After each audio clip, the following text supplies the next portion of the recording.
Let's take a look at the latest views on the coronavirus pandemic in today's newspapers. Open the comment pages of The Guardian and you can see the Cabinet Office Minister Michael Gove depicted as a wild goat, the animals apparently having taken over Downing Street as well as Llandudno. Where's my herd immunity, they ask. Reference, of course, to that video you can see online. In a double-page spread, the Daily Mail launches a campaign to get Britain tested, thundering that almost every other country puts Britain to shame and reporting that test kits are being sold abroad because the UK doesn't have the lab staff to use them. Inside, the former Home Secretary David Blunkett, who has to be said wasn't noted for his liberal instincts, takes aim at what he calls officious, heavy-handed and petty policing. And another former Home Office Minister, Anne Widdecombe, compares the police to the Stasi in East Germany, setting up a hotline for people to snitch on their neighbours. In the Daily Telegraph, Blower offers his own take on the lockdown. The image behind the closed window is, of course, Munch's famous scream, a symbol of anxiety and even terror. And Tim Lott in The Times compares the noughties before the COVID-19 crisis transformed the world to our Edwardian summer, a decade of progress and prosperity before the First World War, he says. Well, joining me today to look through those are Miatta Fahnbulleh, she's the former Labour advisor, now Chief Executive of the New Economics Foundation, and Dan Hodges, who's a columnist for the Mail on Sunday.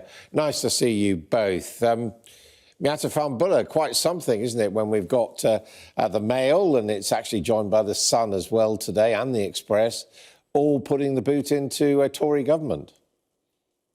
Yeah, I mean, you know, this question of testing, I think, is going to put the government under a lot of pressure. And I think the Mail on Sunday does a really good spread where they look at different aspects of it. And, you know, the big question is the government promised that we would be hitting about 25,000 tests by April. It looks like that's now going to be moved back. We're still testing short of 10,000 a day. And you compare that to other countries like Germany that are testing about, on average, 70,000 a day. And there's a big question on why is there this discrepancy in this country. Now, one of the professors from Edinburgh University, the Mail on Sunday, quotes... Well, it's the Mail, it's the Daily Mail. We're midweek. I know it's difficult to tell which day of the week it is these days. The Daily Mail quotes that essentially the government basically gave up on containing the virus too soon, which is when we heard the language around herd immunity.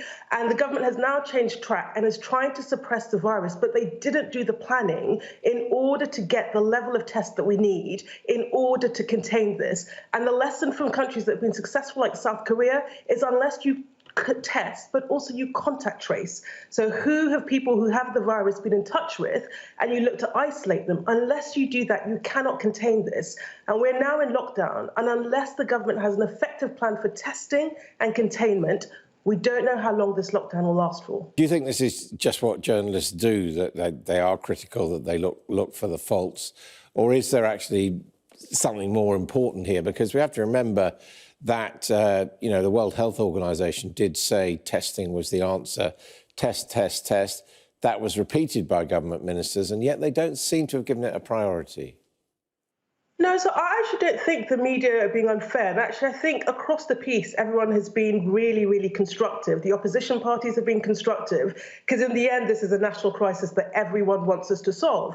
But I do think it is right that the media ask the government questions that, quite frankly, all the public are asking. We've heard consistently that to get a grip on this virus, you have to test. Now, the government at one point said they weren't testing. They've changed tack and said they're going to ramp up their testing.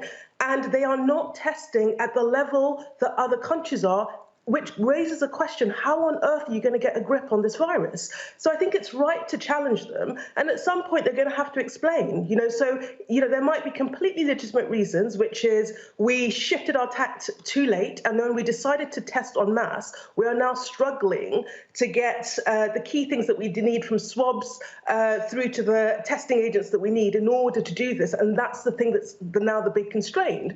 But the truth is, at some point, something went awry. And And I think it is absolutely right that the media hold the government to account on this, because all of us are locked in our own homes. So we're absolutely reliant on the media to be asking the question that we're all asking.